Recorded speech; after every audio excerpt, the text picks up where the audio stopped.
दोस्तों नमस्कार, स्वागत आपका न्यूज 80 पर। मैं हूं आपके साथ राहुल राणा। यूपी में 2027 का विधानसभा चुनाव अब आने वाला है और उससे पहले यूपी में जो विपक्षी पार्टियां हैं वो अपनी ताकत दिखाने के लिए यात्राएं कर रही है और जनसभाएं कर रही है। चंद्रशेखर आजाद की सत्ता परिवर्तन यात्रा उत्तर प्रदेश में इस वक्त चल रही है। पश्चिम यूपी के सहारनपुर मंडल में उन्होंने यात्रा की थी। हाल ही में शामली में उन्होंने जो यात्रा की, उस यात्रा के बाद यहां शामली पुलिस ने अब एक बड़ा एक्शन लिया है चंद्रशेखर आजाद की पार्टी के उन नेताओं पर जो नेता उनके लिए आने वाले दिनों में विधानसभा चुनाव में तैयारी कर रहे हैं। मैं बात कर रहा हूं आज थाना भवन सीट से मौसम राव की, जो आज़ाद समाज पार्टी के राष्ट्रीय कार्यकारिणी के सदस्य है और आज़ाद समाज पार्टी से थाना भवन सीट पर अपनी चुनाव लड़ने की तैयारी कर रहे हैं। दरअसल जब चंद्रशेखर आज़ाद की शामली में सत्ता परिवर्तन यात्रा शुरू हुई थी तो उस यात्रा में यहाँ वो मौसम राव अपने काफिले के साथ उस यात्रा में शामिल होने के लिए पहुँचे थे। अब पुलिस ने इसी मामले को लेकर उनके ऊपर शिकंजा कसा है। मौसम राव को यहाँ उनको मुकदमे में संलिप्त किया गया है और ये हवाला दिया गया है कि वो स्टंटबाजी कर रहे थे, हुड़दंगबाजी कर रहे थे, सनरूफ से बाहर वो निकल रहे थे। दरअसल ये राजनीतिक विवाद अब थाना भवन में शुरू हो गया है चंद्रशेखर आज़ाद की इस यात्रा को लेकर। मौसम राव हमारे साथ बातचीत करने के लिए है, क्या वो इस पूरे मामले को लेकर कहेंगे। आप बताइए मौसम भाई, क्या ये जो आपके ऊपर मुकदमा दर्ज हुआ है, आपको कहा गया है हुड़दंगबाज, स्टंटबाज करने वाले? देखिए राहुल भाई, सब जानते हैं कि आज़ाद समाज पार्टी व भीम आर्मी के लोग संविधान से चलते हैं, यानी वो संविधान के दायरे से बाहर जाना नहीं चाहते। क्या होता है कि ये ताकत चंद्रशेखर आज़ाद की ताकत बढ़ी है तो यहाँ के जो विपक्षी लोग हैं वो घबरा गए। इसी को मद्देनज़र रखते हुए ये मुकदमा दर्ज हुआ, प्रशासन के ऊपर दबाव बना गया, इसमें मुझे लिपटा गया है। लेकिन मैं कहना चाहता हूँ कि ये ताकत चंद्रशेखर आज़ाद की आज़ाद समाज पार्टी की, ये किसी ऐसे छोटे मोटे मुकदमे से पीछे जाने वाली नहीं है। ये लोगों के बीच में हमेशा बनी रहेगी।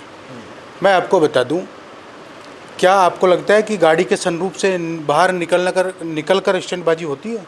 मैं एक यहाँ का किसी समाज को या किसी अपने लोगों को मैं उनका एक गाइडलाइन देना चाहता हूँ उनको चुनाव में।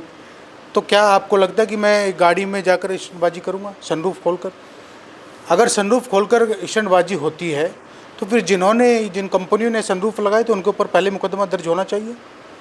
मैं आपसे कहना चाहता हूँ ये ताकत चंद्रशेखर आज़ाद की, ये ऐसे छोटे मोटे मुकदमे से डरने वाली नहीं है, क्योंकि अब नेता चंद्रशेखर आज़ाद है, उसकी ताकत बढ़नी शुरू हो गई है।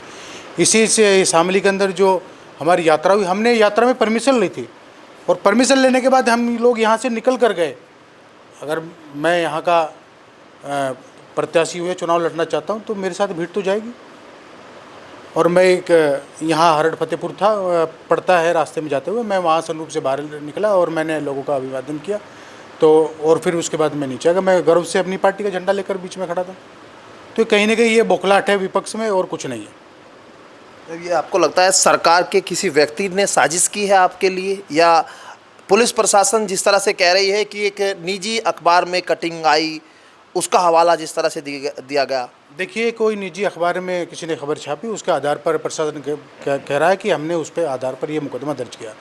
हालांकि मैं गाड़ी ड्राइव नहीं कर रहा था। जो मुकदमे मेरे ऊपर लिखे गए हैं, एक तो उसमें है कि मैं यहाँ जा रहा था और किसी की जान को खतरा हुआ, ऐसा कुछ नहीं हुआ। किसी राहगीर को किसी को कोई परेशानी, कोई दिक्कत नहीं आई। और अगर कोई तहरीर देता तो उसके आधार पर तो मुकदमा बनता था। लेकिन ये एक षड्यंत्र है मेरे खिलाफ। यहाँ पर मेरी बढ़ती लोकप्रियता देखकर यहाँ विपक्ष में जो लोग आज तक फील्ड में जाकर नहीं देखते, और मैं पिछले 2 साल से लोगों के बीच में काम कर रहा हूँ, ये उन्हीं का डर है और ये डर से उन्होंने मेरे खिलाफ एक मुकदमा दर्ज कराया। मैं कहना चाहता हूँ विपक्ष में राव मौसम अकेला ही है, बाकी सब बीजेपी है।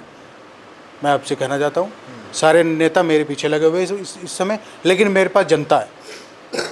आने वाले चुनाव में जनता जवाब देगी। मेरे पास जनता है, मेरे साथ जनता है। आप देख लेना, मैं 2 साल का आया हुआ और मैं अपने लोगों में कितना मैंने प्यार जगा दिया। मेरे पास प्यार की गाड़ियाँ थी, मैं 200 से 300 गाड़ी अपने साथ काफिला में लेकर गया और वो प्यार मेरा आप सब लोगों ने देखा, और यहाँ की जनता ने भी मुझे जो प्यार दिया उसी को लेकर मैं शामली में पहुँचा। उसी शामली में उन लोगों को से नहीं देखेगा तभी मेरे ऊपर मुकदमा दर्ज कराने का काम हुआ। अब क्या आपको लगता है कि जिस तरह से आप कह रहे हैं कि बीजेपी के सब विपक्ष के लोग बीजेपी के हैं, किसी का नाम आप मतलब आपको मालूम है, या मतलब ऐसे ही आप लोग अंदाज़ा आप कह रहे हैं कि विपक्ष का कोई व्यक्ति उसके कहने पर ये मामला दर्ज किया जा रहा है, उन आपके खिलाफ साजिश हो रही है? देखिए, मुझे सारी जानकारी है और लगभग मुझे पता भी लग चुका, लेकिन हम समय 2027 में देंगे। समय आएगा, इसका जवाब 2027 में देंगे। ये ताकत चंद्रशेखर आज़ाद की राव मौसम की है, इस ताकत को आप रोक नहीं पाएंगे। इस समय मेरे पास जनता का समर्थन है और मैं जनता की सेवा करने आया हूँ, और मुझे जनता के लिए जेल भी जाना पड़े मैं उसके लिए तैयार हूँ। मैं पीछे हटने वाला नहीं। मैं अपने लोगों की सेवा और उनकी बात को बुलंद करने के लिए हमेशा इनके बीच में बना रहूँगा।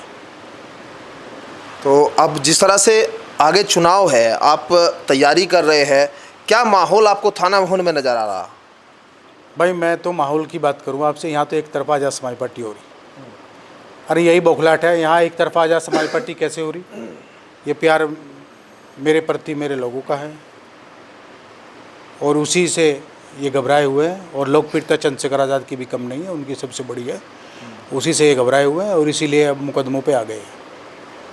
आप घोषणा पत्र देखे? चंद्रशेखर आज़ाद ने घोषणा पत्र अब जो है सत्ता परिवर्तन यात्रा में उन्होंने कहा कि गरीबों के लिए घर देंगे, और बुलडोजर पर उन्होंने वार किया, उन्होंने रोजगार की बात अगर की। हमारी सरकार आई तो जो 2 अप्रैल के मुकदमे वो भी वापस लिए जाएंगे। जो हमारे लोगों के खिलाफ 2 अप्रैल में मुकदमे हुए थे वो भी वापस लिए जाएंगे। कक्षा 1 से 12 तक हम एजुकेशन फ्री करेंगे, और आज़ाद समाज पार्टी की सरकार आती है तो हम 1 रुपये में MBBS डॉक्टरी कराने का काम करेंगे, और 300 यूनिट या 400 यूनिट हम बिजली फ्री देने का भी काम करेंगे। चंद्रशेखर आज़ाद का हमारे नेता का ये कहना है कि अगर हम बुलडोजर पे भी, मेरे नेता ने कहा बड़ी भीड़ में कि हम बुलडोजर को नीचे धंसने का भी काम करेंगे। ये ताकत चंद्रशेखर आज़ाद की, अब इसको कोई रोक नहीं पाएगा। ये शामली की ताकत है। आपने 6 तारीख में देखा होगा चंद्रशेखर आज़ाद का जनसलाब, उससे शामली के अंदर जो विपक्ष के लोग वो घबराए हुए हैं, डरे हुए हैं, इसलिए हमारे ऊपर मुकदमे कराए जा रहे हैं। तो बहुत शुक्रिया बातचीत करने के लिए। मौसम राव जी आज यहाँ उनके ऊपर जो मुकदमे दर्ज हुए हैं उसको लेकर सीधे तौर पर विपक्ष पर निशाना साध रहे हैं, और ये कह रहे हैं कि ये प्रशासन ने नहीं बल्कि ये विपक्ष यानी बीजेपी के लोगों के या फिर सत्ताधारी पार्टी से जुड़े लोगों के इशारे पर मुकदमा दर्ज हुआ है। अब इस पूरे मामले में सियासत भी गर्म होने लगी है। अब यहाँ 2027 का चुनाव है, क्या अब मुकदमे के बाद अगली कार्रवाई क्या होती है, किस तरह से यहाँ इसका जवाब देने का काम किया जाएगा और इसका असर चुनाव पर क्या होगा, ये सारी जो सवाल है आने वाले महीनों में, आने वाले वक्त में इनका जवाब मिलेगा। वीडियो जर्नलिस्ट गौरव राठी के साथ मैं राहुल राणा, न्यूज 18 शामली।